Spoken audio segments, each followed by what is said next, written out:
Illustration number 11. Pragadis is a trader dealing in electronic goods who commenced his business in 2015. For the following transactions took place in the month of March 2018. Okay, so we have to pass journal entries for each and every aspects here. So for March 2018 குறியது day 1 purchased goods. Action word விட்டுருங்க goods. Goods ன்னு சொன்னாலே அது buying and selling for a profit மோட்டோவா இருக்கனால இதுக்கு பேரு purchases. இதுக்கு பேரு purchases. Purchases is a nominal account. On credit ன்னு சொன்னதுனால பார்ட்டியோட நேம் எடுத்துக்கணும், personal account. Purchases debit, purchases debit, purchases account. Okay. Purchases account debit to Y and Co. Value being 60,000. Value being 60,000 rupees. We have done this one. Second one, sold goods to D and Co on credit. On credit அப்படிங்கிறனால D and Co வரணும். Personal account. Action word விட்டுருங்க. Goods buying and selling intention ஆக இருந்தால் named as sales being nominal account. Income credit பண்ணோம். D and Co receiver, அதனால அவரை debit பண்றோம். Debit the receiver. So D and Co account debit to sales account. Value being 30,000. Value being 30,000. Clear? Third part, third entry. Paid Y and Co through bank in full settlement. Okay. Paid Y and Co through bank. Okay. In full settlement சொன்னால் நீங்கள் மைண்டில் வச்சுக்க வேண்டியது என்னது, original amount எவ்வளோ கொடுக்குறாங்க, ரெண்டுக்குள்ள difference ஏதாவது இருக்கான்னு பார்க்கணும். ஸோ ஒய் அண்ட் கோக்கு நம்ம கொடுக்க வேண்டியது 60, பட் நம்ம கொடுக்கறது 58. Clear? The difference between these 2000 நாம் பே பண்ணுறோம் இல்லையா? பேமெண்ட் பண்ணும்போது கம்மியாக கொடுத்தோம்னா it's gain for us. So discount allowed. Discount allowed is a nominal account. Bank is a personal account. Y and Co is also a personal account. Okay, debit the receiver. Y account is the receiver. Banker is the payer. Our credit பண்ணுங்க. Discount allowed is discount received. Sorry, discount received. நாம receive பண்ணியிருக்கிறோம். Discount allowed by him. நாம receive பண்ணுறோம். Gain it should be credited, right? Y and Co debit. Y and Co debit to bank account. The amount payable to Y and Co is 60. The amount paid through bank is 58, and gain because of this settlement is named as discount received. That is 2,000 rupees. Third entry is over. And then the fourth one I am going to discuss now. Fourth one. Okay. D and Co accepted a bill drawn by Pragadis. D and Co accepted a bill drawn by Pragadis. Bill யார் accept பண்றார்? D and Co. நான் sale பண்ணேன், அதுக்கு பணம் தரணும், லேட்டாக தரேன்னு சொல்லியிருக்கிறோம். ஓகே, நீங்கள் லேட்டாக தருவீங்கன்னு எழுதி கொடுங்கன்னு எழுதி வாங்கினா அது பேர் பில். எழுதி கொடுத்தது நான், அவர் ஒத்துக்கிட்டாருன்னு சொன்னால் எனக்கு அது பில்ஸ் ரிசீவபிள். பில்லு தான். அவங்க ஒத்துக்கிட்டு எனக்கு தரேன்னு எழுதி கொடுத்தாங்கன்னா அது பேர் பில்ஸ் ரிசீவபிள். நாம் ஒத்துக்கிட்டு கொடுக்குறோன்னு சொன்னோம்னா அது வந்து bills payable. So here bills receivable, real account. D and Co personal account. Okay, here what happens? Debit what comes in, BR comes in. Who has given this? D and Co accept and gives it to me. அதனால் அதை credit பண்ணோம். So BR account debit, BR account debit, bills receivable account, bills receivable account debit to D and Co, to D and Co. The value being 30,000 rupees. 30,000 rupees. Clear? Fifth entry, sold goods. Goods சேல்ஸ்னு சொன்னாலும் நீங்கள் சேல்ஸ்னு மாற்றிடுங்க. On கிரெடிட்னு சொன்னால் party name எடுத்துக்கணும்.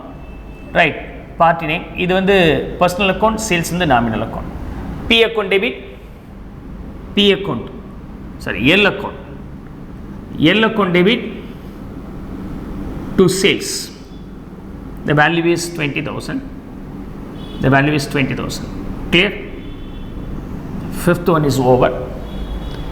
Then when it comes for the sixth one, again sold goods. Sales na sales account podunga, and on credit na party account. Personal account, sales being nominal account. Repeat the same again. Okay, the buyer is M. So M account debit to sales.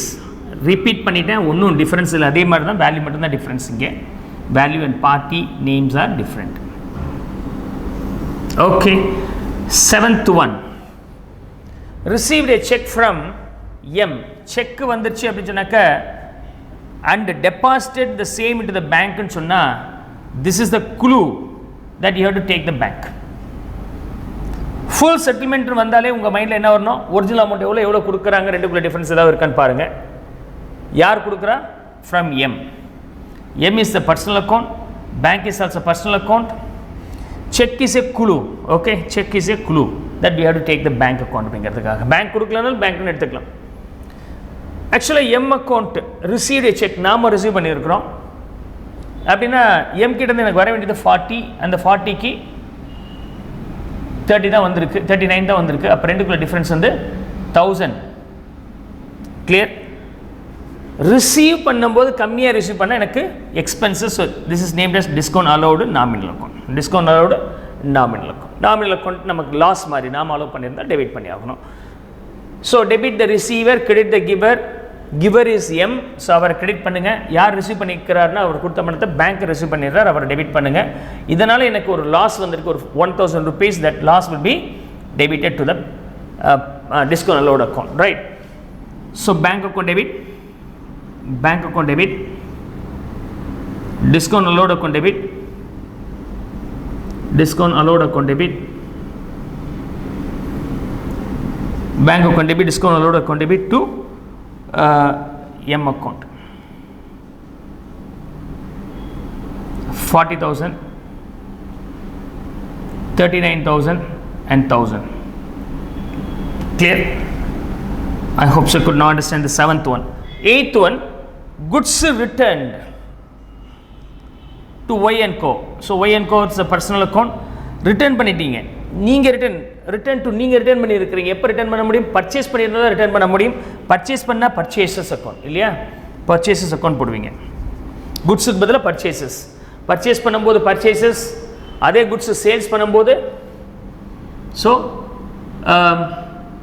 Business. Goods உள்ளார வரும்போது அதுக்கு பேர் purchases. Goods வெளியே போகும்போது அதுக்கு பேர் sales. Clear? Goods. அந்த goods சரியில்லைன்னு நீங்கள் ரிட்டர்ன் பண்ணீங்கன்னா அது பேர் பர்ச்சேஸ் ரிட்டர்ன் போட்டுக்கணும். ஓகே, அதே குட்ஸ் நீங்கள் வித்தது சரியில்லைன்னு அவங்க ரிட்டர்ன் பண்ணிட்டாங்கன்னா அது சேல்ஸ் ரிட்டர்ன் திரும்ப வருது இல்லையா? That will come back. This call sales return. எல்லா இடத்துலையும் நம்ம யூஸ் பண்ணுற வார்த்தை என்னமோ குட்ஸு தான். Goods purchase, goods sold, goods returned by them, goods return by us, எப்படி வேணாலும் இருக்கலாம். ஆனால் அந்த குட்ஸுக்கு நீங்கள் அக்கௌண்ட்டில் போடும்போது இது வரைக்கும் நம்ம ரெண்டு பார்த்துட்டோம். பர்ச்சேஸ் பண்ணி சேல் பண்ணுறதா இருந்தால் பர்ச்சேஸ் பண்ணும்போது பர்ச்சேஸ், சேல் பண்ணும்போது சேல்ஸ்னு பார்த்தோம்.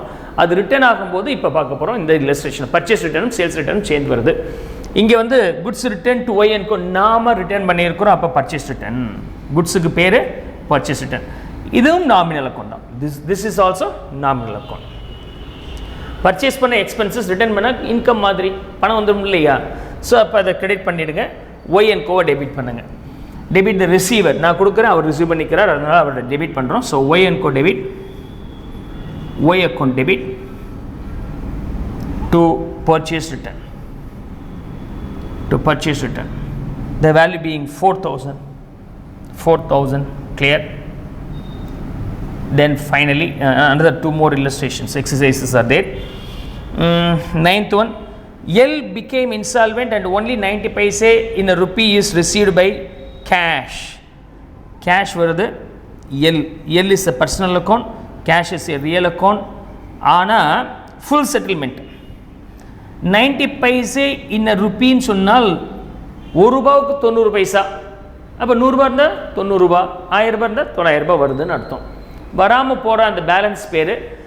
இன்சால்வெண்ட்னால பணம் கொடுக்க வசதி இல்லை, அவர்கிட்ட பணமே இல்லை, அப்போ அவர்கிட்ட நம்ம டிஸ்டர்ப் பண்ணக்கூடாது. Court order, you can not go and ask him any more money. 10 லட்ச ரூபா கடன் கொடுத்துருக்கிறீங்க, அவர் இன்சால்வெண்ட்னு கோர்ட் அனௌன்ஸ் பண்ணிட்டீங்க அப்படின்னு சொன்னாக்க உங்களால் ஒரு பைசா கூட வாங்க முடியாது. அவர்கிட்ட என்ன இருக்கோ அதை வாங்கிட்டு வர வேண்டியதுதான். 10 லட்ச ரூபாவுக்கு 1 லட்ச ரூபா மட்டும்தான் சார் இருக்குது அப்படின்னா அதை கொடுத்தா நம்ம வாங்கிட்டு வர வேண்டியதான், வேறு வழியே இல்லை. அப்போ இந்த மாதிரி ஏமாத்திடலாமா சார் அப்படின்னு சொன்னாக்க இந்த இன்சால்வெண்ட்டுக்கு அர்த்தம் என்னென்னா இனிமேல் உங்களை நம்பி எவனும் கடன் கொடுக்கக்கூடாதுன்னு அர்த்தம். ஸோ இன்னும் தமிழில் சொல்லணுன்னா சமுதாயத்தில் வாழ வக்கற்றவன்னு பேர். அது அவ்வளோ harsh words, but anyhow you don't want to go insolvency. அப்போ இன்சால்வெண்ட்னால பணம் இல்லைங்கிறதுனால அவரால் கொடுக்க முடியல அப்படின்னு சொன்னால் அவனை விட்டு அவனுக்கு மேல் ஒன்றும் பண்ண முடியாது. அவன்கிட்ட பணமே இல்லைன்னு என்ன பண்ணுறது? Let him leave. என்ன வரலையோ அதை நீ தான் ஏற்றிக்கணும். அப்படி பேர் பேட் டெட். சார் டிஸ்கவுண்ட் வச்சுக்கலாமா? பணம் கையில் இருந்து முறையாக அக்ரிமெண்ட் போட்டு நம்ம 2 பேர்த்துக்குள்ள ஒத்து அட்ஜஸ்ட் பண்ணிக்கிட்டோம்னா அது பேர் டிஸ்கவுண்ட். இல்லே கொடுக்கல அப்படின்னு சொன்னாக்க அது பேர் bad debt. I hope you good understand. So யார் இது? எல். இதுக்கு முன்னாடி எல் எங்கே இருக்கிறார்? இங்கே இருக்கிறார். எல்லுக்கு வந்து 20,000 rupees. இதை நான் இங்கே சேர்த்துக்கிறேன். இந்த 20,000ல் 90% தான் பணம் வரும். 90%, 90 பைசே இந்த ருப்பி அப்படின்னா 90 பைசே டிவைட் பை 100 பைசே, அது 90%. அப்படின்னா 18,000 rupees தான் வரும். வராமல் போன அமௌண்ட்டு 2,000 rupees. வராமல் போன அமௌண்ட் 2,000. இதுக்கு பேர் bad debt. Bad debt. Is it okay? So L became insolvent இங்கே 9th கேஸில் பொறுத்த வரைக்கும். ஸோ பணம் வருது. Debit what comes in? Cash comes in real account. So கேஷை நான் டெபிட் பண்ணுறேன். Cash account debit. எவ்வளோ வருது கேஷில்? How much I am getting? Only 18,000. 20 வர வேண்டிய இடத்துல 90% தான் வருது, 18,000 தான் வருது. ஓகே. அண்டு மிச்சம் 2,000 வராத அப்போ எனக்கு அது loss, bad debt. So bad debt அப்படிங்கும்போது 2,000 rupees இருக்குது. Debit all expenses and losses. This is a nominal account. This is a nominal account. So debit பண்ணிக்கலாம். So bad debt account should be debited. Bad debt account debited. இது வந்து 20,000 rupees into 90 paise இன்னர் rupee. Balance இருக்கிறது bad debt 2. இதை யார் கொடுத்தா நமக்கு? L. So 2L. Debit the receiver, credit the giver. So L has given this. So L அக்கௌண்ட்டை நான் கிரெடிட் பண்ணுறேன். Value being 20,000 rupees. I hope you can understand. The last one is goods returned by M. Sales பண்ணியிருக்கிறேன், அவர் எனக்கு return பண்ணிட்டார் அப்படின்னு சொன்னால் அந்த குட்ஸுக்கு பேர் என்னது? Sales return. ஸோ ஹியர் ஆக்ஷனை விட்டுருங்க. குட்ஸுக்கு பேர் sales return. Sales nominal account மாதிரி ரிட்டர்னும் நமக்கு நாமினல் அக்கௌண்ட் தான். By whom? எம். அது personal account. Debit the receiver, credit the giver. இந்த இடத்துல சேல்ஸ் ரிட்டர்ன் அவர் நம்ம கொடுக்குறார். அதனால் நம்ம என்ன பண்ணி ஆகணும்? Debit the receiver, credit the giver as is a giver. Sales பண்ண இன்கம் அது ரிட்டர்ன் ஆயிடுச்சுன்னா பணத்தை ரீஃபண்ட் பண்ண வேண்டியதாக இருக்குது. So expenses nominal account. So nominal அக்கௌண்ட்டில் இது எக்ஸ்பென்சஸ்னா debit all expenses and losses. அதால் சேல்ஸ் ரிட்டர்ன் அக்கௌண்ட்டை நான் டெபிட் பண்ண வேண்டியதாக இருக்குது. 10th one. Sales return account debit. Sales return account debit to M account. The value being M தானே? M எங்கே இருக்கிறார்? Okay. Goods return 3,000 rupees worth goods. Sorry, 3,000 worth goods returned by him. வேல்யூவே கொடுத்துட்டாங்க. Clear?